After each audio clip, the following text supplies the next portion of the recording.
Bismillahirrahmanirrahim. Assalamualaikum warahmatullahi wabarakatuh. Selamat siang anak-anakku semua.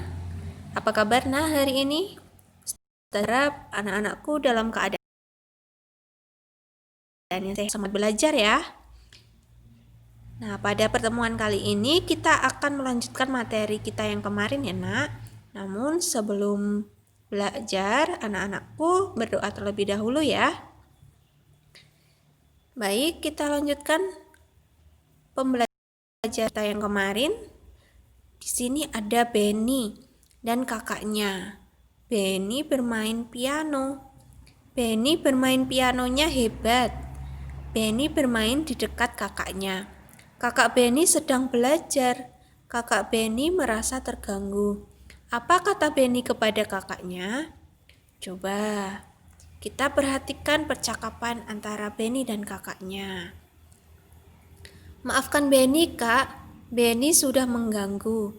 Kakak belajar terganggu oleh Benny.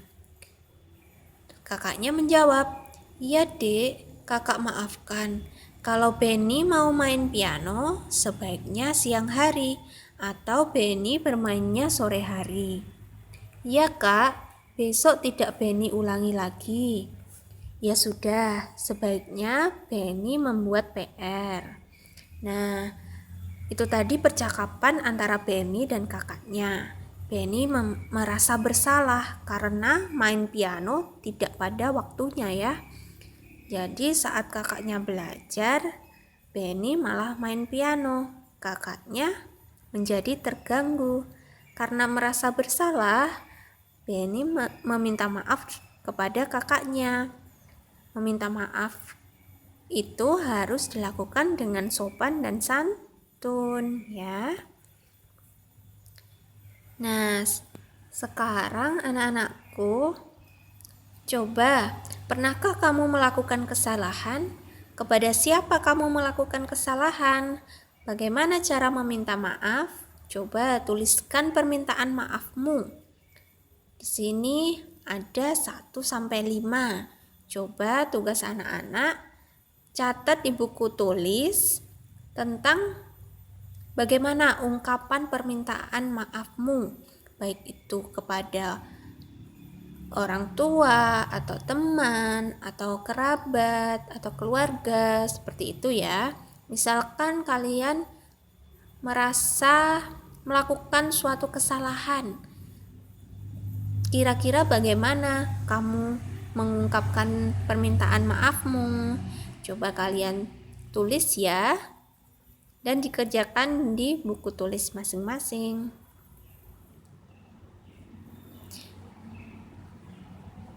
Nah, sekarang kita lanjutkan. Setelah Benny meminta maaf kepada kakaknya, kemudian Benny membuat PR. Benny ditugaskan mengukur benda. Benda tersebut tidak dapat diukur dengan satu penggaris. Benny mengukur benda lebih panjang dari penggaris. Nah, kemarin kita sudah belajar mengukur benda dengan menggunakan penggaris ya. Coba sekarang kita lihat percakapan antara Benny dan kakaknya. "Kak, Benny ingin mengukur piano, tetapi pianonya panjang. Alat apa yang dapat digunakan?" Kakak menjawab, "Benny dapat menggunakan penggaris. Benny dapat juga menggunakan meteran. Karena bendanya lebih panjang dari penggaris, maka gunakan meteran." Nah, meteran itu seperti apa, Nak? Nah, meteran itu seperti ini ya, bentuknya meteran saku. Ya, jadi kalau ada benda yang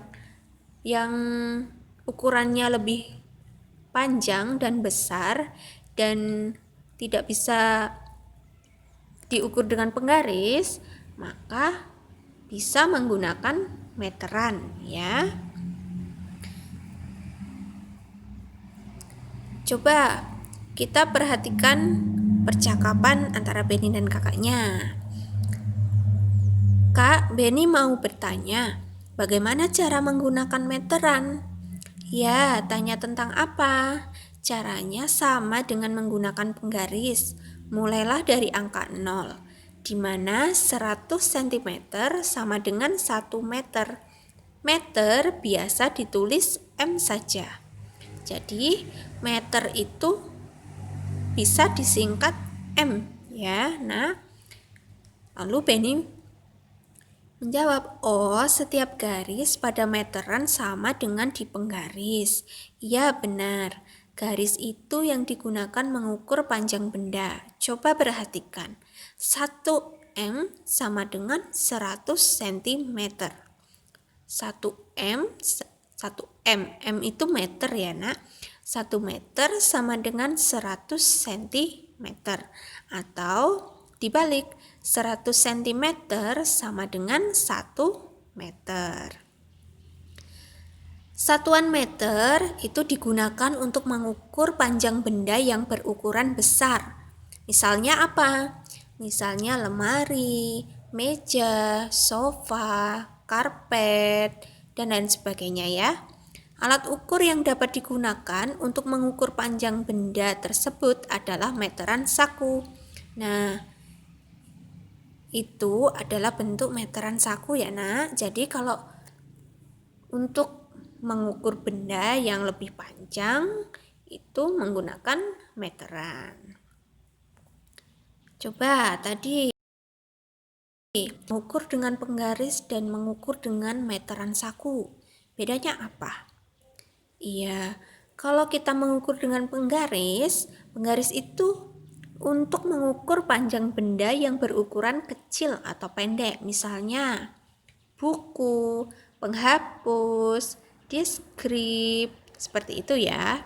Kalau meteran saku itu meteran untuk mengukur panjang benda berukuran besar atau lebar ya.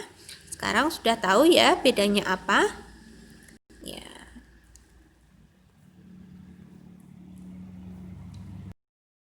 Setelah Benny belajar mengukur benda dengan meteran, Benny membantu ayahnya. Ayah Benny ingin memperbaiki motor. Coba kita perhatikan percakapan antara Benny dan ayahnya. Ayah, apakah nama benda ini? Ayahnya menjawab, benda ini disebut jangka sorong. Benny bertanya lagi, apa kegunaan benda ini ya?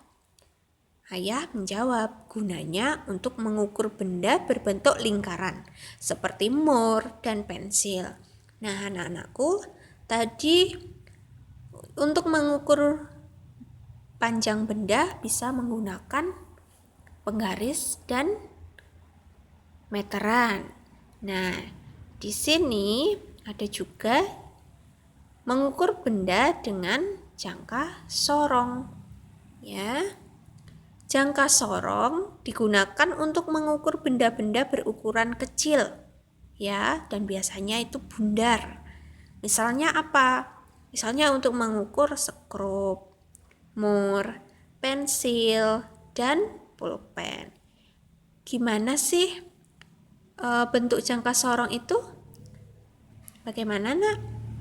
Seperti ini ya. Nih, seperti itu bentuknya jangka sorong. Untuk mengukur benda yang bentuknya lingkaran seperti pensil, skrup, pulpen, dan lain sebagainya ya.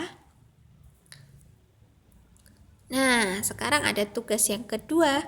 Coba tentukan alat ukur yang sesuai untuk mengukur panjang benda-benda berikut. Anak-anakku tinggal nanti di buku dituliskan ya. Misalnya benda 1 itu nanti diukur dengan penggaris atau dengan meteran atau dengan jangka sorong ya. Benda kedua juga demikian, tuliskan saja. Misalnya yang kedua diukur dengan meteran. Tinggal ditulis nomor 2 meteran. Seperti itu ya. Nah, sudah anak-anak, itu tadi materi kita hari ini. Kita tadi belajar tentang apa, Nak? Iya, tentang mengukur benda. Kemarin sudah menggunakan penggaris. Hari ini kita mengukur dengan meteran dan juga jangka sorong. Mengenal satuan juga ya. Nah, tadi di penggaris itu sentimeter ya. Kalau di kalau di meteran itu juga sentimeter. Tapi 100 cm itu sama dengan juga dengan 1 meter. Seperti itu ya. Nah, jangan lupa tugasnya dikerjakan dan dikumpulkan paling lambat besok ya, Nak. Ya. Apabila Ustazah dalam menyampaikan materi ini tadi kurang paham atau anak-anak kurang paham terhadap materi pada hari ini, nanti bisa chat Ustazah ya. Bisa ditanyakan, bisa didiskusikan dengan Ustazah ya. Baik, pembelajaran pada hari ini Ustazah tutup. Apabila banyak kata atau dalam menerangkan Ustazah kurang bisa ditangkap oleh anak-anakku semua, Ustazah minta maaf ya. Ustazah tutup. Assalamualaikum warahmatullahi wabarakatuh.